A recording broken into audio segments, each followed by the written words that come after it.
Hello. It is Sunday, May 2nd, 2021, and this is Cycle 7, Chapter 3, Iteration 2 of the Yormish Workout Whatever project. So it was supposed to be done on Wednesday, but my knee was feeling a little weird Tuesday and Wednesday, and then I just got lazy thereafter. All right, so public service announcement. Please do not waste your time watching this video unless you have a very specific reason to watch this video. Otherwise, it is going to be probably a waste of your time, and I would personally hate to waste your time. So there is that. All right, so what's going on here? 4 different chapters in the cycle. Chapter 1 is a fundamental full body workout. And then chapter 2 is Adventure Week or Adventure Weeks. Chapter 3 is a week or 2 or maybe even 3 of a Monday, Wednesday, Friday workout. Technically, this is Sunday, but we're doing the Wednesday workout. All right, Wednesday, the Monday, Wednesday, Friday workout is upper body, upper body part 2. So what's going to happen in this workout? I guess I'll go to a blank page on here and just show the Wednesday lower body. Actually, I'll show the whole thing, but I'll be particularly happy. Wednesday lower body. So 2 sets, the way this thing, like making my happy little documents. A triangle is the pounds or the weight plate, the how many things are in the stack. So if it's like, you put if you're doing a machine, and there's a weight stack, and you're on the 3rd plate down, hey, it's from top, or in pounds. So I either write down the number in pounds, or I write down the plate from the top. So 3 down would be 3, 6 down would be 6, not from the bottom up. I've made that mistake before in my writing, so just a little note to myself, remind myself not to do that, but I think I've gotten past that. There's only 5 exercises in this. Starts out with the squat machine, or maybe I'll eventually do squats, squats with dumbbells. Then it's a Romanian deadlift.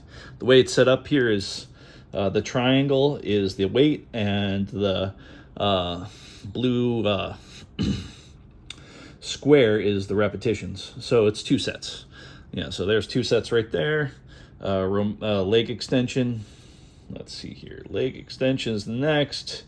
Then it's single leg calf raises, and then ends up with lateral single leg raises, which could be done lying down or standing up. Lying down seems a bit more difficult, so I'm going to opt for the second option on that. The way I usually like to do this is pretty much a set of 10 and a set of 12. Usually lowering the weight on the second set. So unless I'm feeling particularly spry, then I might stay at the same weight. And in theory, of course, I could up the weight if it seems a little bit too easy. So that's what I'm doing today. 5 exercises: squat machine, Romanian deadlift, leg extension, single leg calf raises. All right, sets of 10, sets of 12.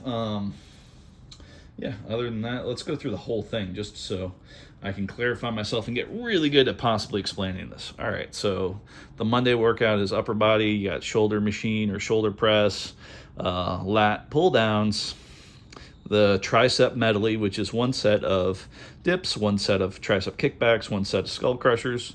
Hit those triceps in a couple different ways. Incline curl, then lateral raises, which is something I actually did do on Monday. I'm not going to do this one this week. Tomorrow is Monday. I'll go back to the Monday workout. But the Friday workout would have been incline press, chest machine, or flat bench. Wait, so there's chest machine on both those? No. Okay, Monday does not have a chest machine, I think. Yeah, it's shoulder machine, then lat press. Okay.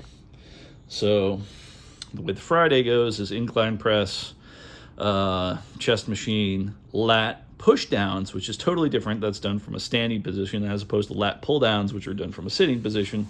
And it seems like I can do a lot less weight on the lat push downs, which, jives with how the human body is designed. All right. And then there's hammer curls, bent over flies. So there is that's the 3-day workout. And hopefully, since I like the consistency, although this week is not a prime example of it, trying to do stretches, some sort of stretching every day that I'm not doing the workout, and even days when I am doing the workout. Thus, the first thing I do before this workout is the stretching. So we're gonna get caught up in that. So let's do a set of stretching. And just for this, I don't know, the one workout I definitely like to shut my mouth. This workout, you know what, I'll give you guys a break. If there is anybody that actually watches this, the person I am thinking about that actually does watch it would probably prefer if I just practice the fine art of being quiet. So in honor of that person that actually might watch this all the way through, I am gonna zip my lips, do the stretches, or do 7 of my favorite stretches and my dad's favorite stretches and exercises and type thing. So go ahead and get that done. Then it'll be on to the workout.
that's it.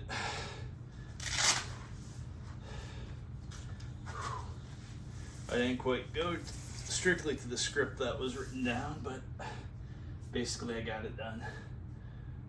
Pretty short when I zip my lips. Practice the fine art of being quiet. It's now the part where I talk to you for a bit.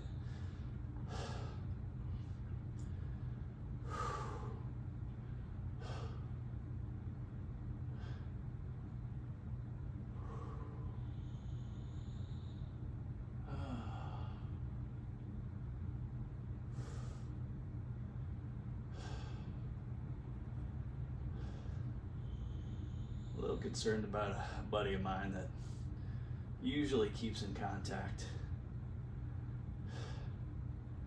and hasn't kept in contact. It's always interesting, how it happens when you kind of lose people from your life. I hope that doesn't happen. I enjoy the time that we spend together immensely, and I believe I am a benefit to his life and he's a benefit to my life. So hopefully that friendship will continue. And also the ideas of progression.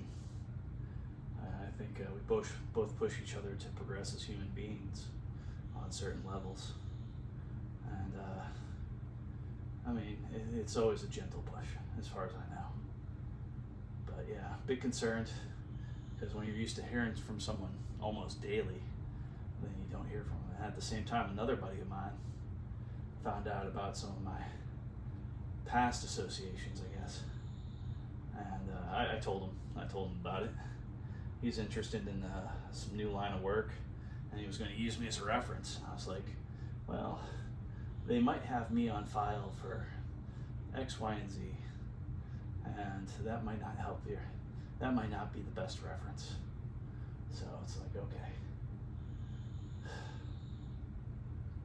So I have a feeling right after talking to him, usually he expands upon a lot of things, and maybe I'm reading too much into things. I just noticed it as a possibility that he's like, oh, how did you have those past associations?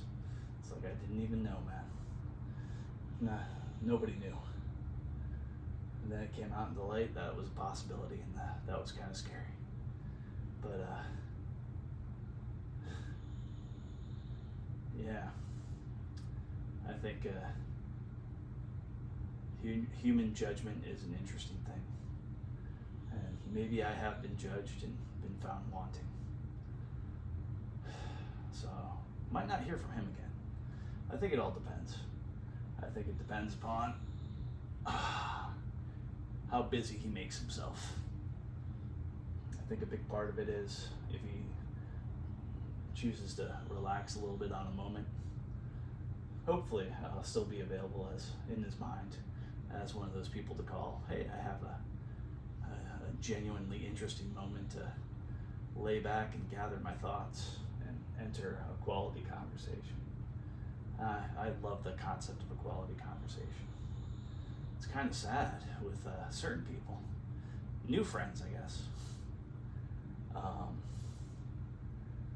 Yeah, it's happened three times in the last little while, where I've met a woman and hey, we should have a good conversation sometime. Either give her a call and hear nothing back, which is okay, It's always nice to hear something, but I think generally human beings are allergic to the truth. And also I can understand why. If a woman says, she has two choices. Let's say it's a binary choice. It's not a binary choice, but let's pretend there's two choices. Either I call this guy back and say, yeah, let's not have, or no, two choices. The choice is, for whatever reason, she doesn't want to spend any time with me, which is totally fine. She calls back and says, the time we spent together was good, but for whatever reason, I don't want any more of that. And that's okay. Now, I think most human beings kind of react poorly to things they don't want to hear. So as a default setting, most people don't want to tell people things that they don't want to hear. And it's a lot easier to not risk it and just not call back. And that's okay. I just hope that my guess was correct by her not calling back and just being, not calling back. She genuinely didn't want to spend time with me, as opposed to something bad happened in her life, or who knows what happens. I mean, we can make 1,000 excuses a minute if we really try. All right, and by we, I mean, segments of humanity gathered together, making excuses and parroting those excuses back to each other. And it's like this evolution of the excuse. My goodness, that's how that whole phrase, it's not you, it's me, evolved. I mean, in some cases, I'm sure that phrase is genuine, but I think that phrase is one of the best phrases that actually passed the Excuse Council and evolved into that.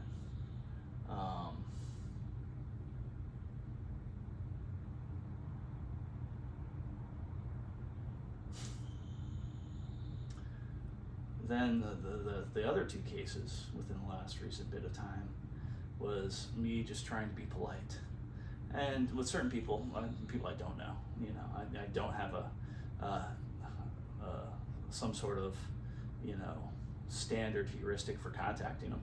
I figure with most folks, it's probably better to, in this day and age, I've heard it's more polite to text, hey, have time for a conversation, and that kind of thing. Inevitably, what seems to work better is just calling people up. I'd rather do that, but I'm gonna default to politeness. And then when politeness, I don't know, I think there's so many people that have, what's in front of me syndrome. They don't pay attention to anything beyond what's in front of me. And I'm guilty of that too sometimes, absolutely. I do realize that is a weakness of mine, so I try to mitigate it with okay, let's not just pay attention to what's in front of me, let's pay attention to the actual things I want to do and need to get done. Which actually this week was a little bit of caring about my knee, but the other part was, what was in front of me, which just got me postponing the workout. It's like, it's mealtime. I gotta go have a meal. What about if I bring some food over to my dad's house and cook it up there, that kind of thing. And, maybe he has some extra special leftovers on top of that, So all these ideas, and, that idea is like what's in front of me. The stomach rumbles. Not necessarily, I don't think I've heard my stomach rumble in a week. That's probably not a good thing. I usually associate the sound of my stomach rumbling with good things happening, I guess. I don't know. Magical processes. Maybe the gateway to autophagy, who knows? But yeah, it's like, it is totally subjective reality, because I won't know the objective reality of the situation. I don't know what other people think. A wild guess is certain people, if you call them, hey, they'll have a great conversation. If you text them, hey, up for a conversation, they'll look at it, oh yeah, absolutely. Something else is in front of them, something else is in front of them, something else is in front of them. The call never gets made. So, I don't know. But you also got to question yourself, who do you want to deal with? I want to deal with a wide variety of people. All sorts of peccadillos and whatnot, because goodness knows I have my own peccadillos about things. Or pacadillos? Pachyderms. Peccadillo pachyderms. Pachyderms with peccadillos. Anyway. So yeah, I want to deal with all types of these situations and all types of folks, and figure out different filters and ideas and approaches to deal with all sorts of types of humanity. Because, we're a lot more similar than we are different, but there are distinct differences that should be noticed and, dealt with in certain ways. And let's say you deal with somebody who's very on top of their time, and I've dealt with one or two of those people like that. Like that whole text before a phone call thing is so appreciative of their mental decisions, and they'll get back to you. Some of them are awesome. They'll be like, okay, I got some time in 3 hours from now. If you're available 3 hours from now, let me say yes right now, and I'll give you a call back in 3 hours, like with the text. And it's like, wow, that person is entirely on top of their game, plus or minus 5 minutes. And hopefully eventually I will develop that level of possibility. I like structure, but I also like flexibility. I like discipline, but I also like relaxation. And being able to find that fine balance without being purely optimized toward it, with a little bit of redundancy built in. Being able to find, what I call not a great balance, but a good balance, because it seems to me that balance always shifts. Fun and responsibility and all that kind of stuff. So finding those balance points and being able to enjoy them. And I think that's kind of the problem, like trying to ultra optimize. I get lost in the idea of ultra optimization, and even the idea of ultra optimization creates waste. And so optimize to a point. It's like wool gathering and decision making. Like, this is maybe an example of wool gathering, mentally thinking about stuff forever. It's like you will never have perfect information, or maybe you will, but by the time you have perfect information, chances are you won't have the means to act upon it, because the opportunity's already passed.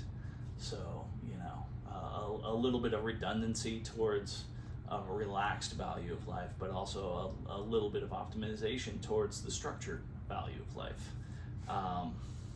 So hopefully I've reached some balance points as far as that's concerned. And hopefully I will learn more and mitigate. I won't even talk about tricks and strategies towards all that, but one of the best ones seems to be this combination of almost meditating and writing. And the way I've always kind of, not always, but the last few years kind of gone deeper into breathing exercises. It's like breathing exercises are kind of a gateway drug towards meditation. So, start out with a breathing exercise, but know that the goal is not the breathing exercise. The goal is to get myself into that physical and mental state where meditating is a little bit more approachable without it being this big thing, hopefully, cross my fingers on that. A little bit of meditation goes a long way. And also, I like the idea of crossing my fingers. Back to that, I'm crossing my fingers for all stakeholders in my life, all people that I affect in one way or another. May I not let them down, and may I do good things for them. And other people that I don't even know are stakeholders yet. Hopefully, if there's a mutual beneficial relationship to be developed, hey, hopefully that goes great. If there's not, hey, hopefully that goes great too. So cross my fingers towards all those wonderful things. But yeah, recently, I guess the term is flake. And I don't mind the negative connotation of that, because I'm not doing it. I've had a couple women flake on me. Now, good news is there wasn't any real investment in them, and any sort of emotional investment or anything like that. But at the same time, it's just like, I hope a pattern's not developing. But at the same time, it is kind of nice to, have the first rung of the ladder available towards something else. And, you feel even worse if you never get that first rung of the ladder towards things. So, but obviously, politeness by default is not always the best option. So back to the whole text somebody, hey, you up for a conversation? Some points you just give somebody a call, because you realize there's a possibility that person may not operate that well under that standard. Maybe that person operates on just whatever's in front of them. And sometimes you have to be like, okay, I'll be in front of you. I'll actually, make that situation. And also, having 20 minutes of texting back and forth for a 2-minute conversation, back to the whole idea, is suboptimal. And especially the idea of texting back and forth Like if you read out the texts, it takes 3 minutes, but you realize you spent, you broke your concentration 20 or 30 times. And so you got, in essence, suboptimal work done for 20 or 30 minutes or whatever, however long those texts back and forth took. So it just seems like, wow, are we addicted to, part of it is probably, someone who wants to watch a movie but also wants to text at the same time. So they're sitting there watching their movie, texting back and forth with like 5 or 6 different people, and they think they're doing amazing things, and maybe they are. Maybe I'm just jealous because that's not really within my talent pool. Nor do I necessarily want it to be. I want to play around with a little bit of multitasking, but I don't want to work too hard to develop it to a hardcore skill. I'd rather have it be a possibility, but also have the idea of, like in this moment, I'm not doing many things. I'm focusing on just letting my thoughts roll around in my head.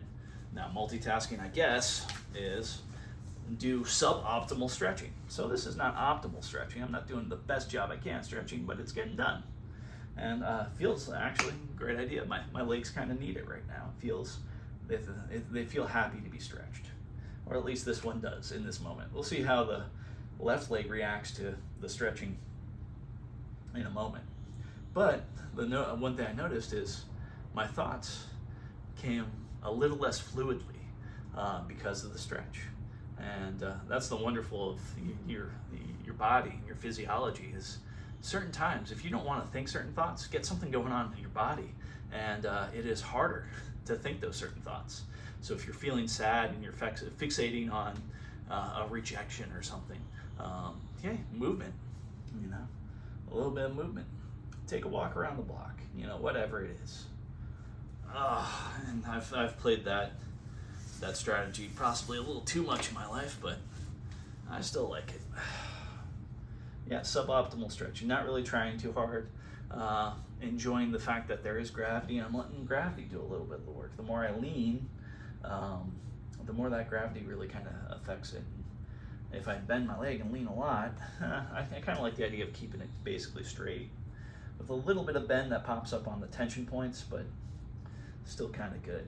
So that little bit of stretching, not a lot of stretching. I still haven't gotten myself very deeply into the idea of stretching. I know it. I could probably make up a few different stretches, and I've done a few in my life, but I really know that static stretching, like really have a nice static stretching routine. Not really. Don't really have one yet. Don't have one of those in my arsenal. Just a few basic stretches I kind of do. I definitely like this one, the whole, like that. That's pretty good. Because it widens the hips, I like that. Feel it in my back a little bit. Yeah, definitely. And also, for some silly reason, like that, just that right there feels good on my lower back. I don't know what it is, but it's kind of nice. It keeps that rounded spine. And I've heard good things about the resilience of a rounded spine at certain times in certain situations.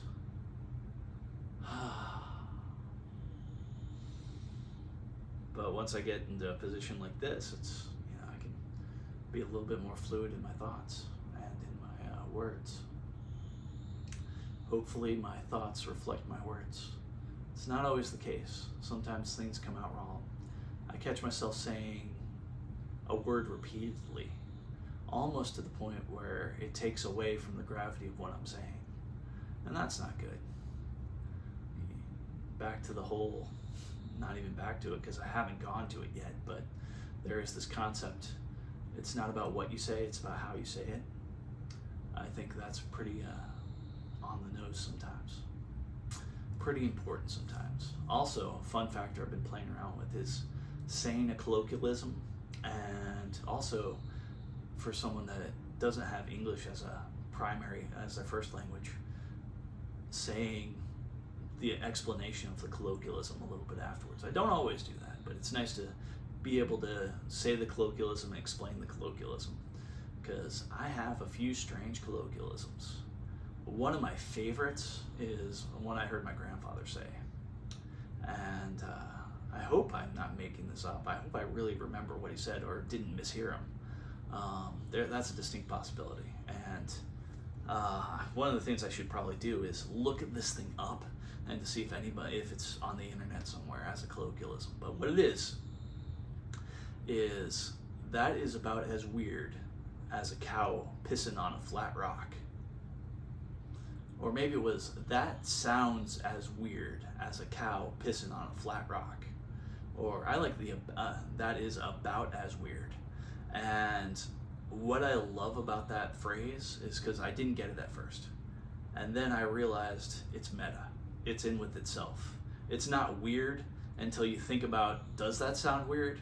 And the fact that you're thinking about, does a cow pissing on a flat rock sound weird?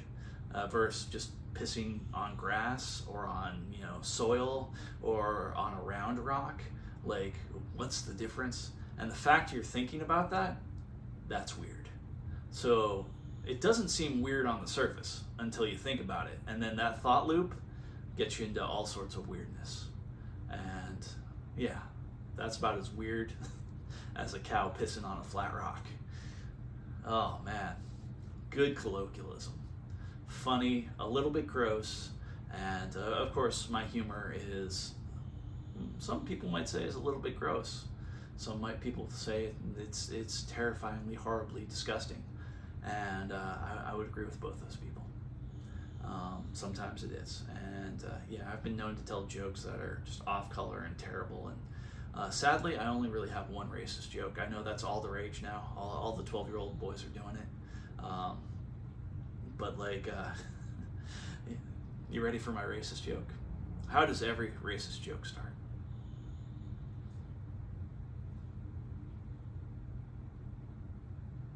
There you go. I didn't make that one up.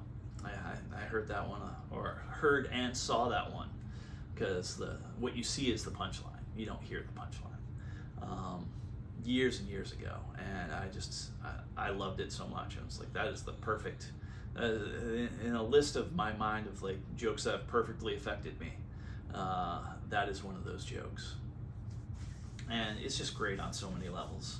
And I realize not everybody is up to enjoys those levels, and sinks down to those levels or is up to those levels. I don't know how to approach it.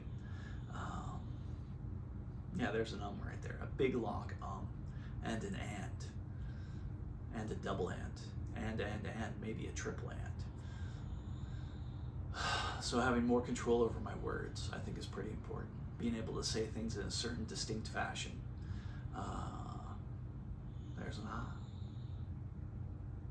I noticed an actor I like. Ooh, that was a run-on. Run-on ah. One of the actors I enjoy watching his work is very distinct when he says stuff with a T or a K. And that's kind of fun.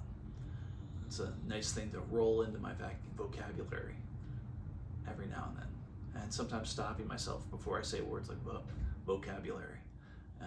Because I think it's just not feeling right. It's not going to come out of my mouth right. In essence, I should practice speaking a little bit faster sometimes, a little bit slower sometimes, and in between other times, but still trying to get those words across in a very smooth and nice manner. Really trying to get that high end into the voice. There's an That's the pause between thoughts. Is almost meditative. Because to me, one of my favorite definitions of meditation is the space between thoughts. And playing around with when you're talking. Is kind of the space between thoughts. It's a segue. It's the connective tissue between lines of text that are running through your head sometimes. Not that I actually have pictures of text running through my head until just now. Now I can't seem to stop thinking about the text running across my head as pictures. How do you not think about a polar bear? Think about a blue fox running around a hospital. The fine art of replacement. Works very well in contextual thoughts. I love it.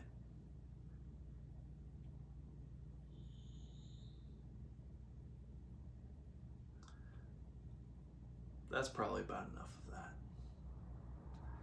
I hope everything is well for you, and later it shall be.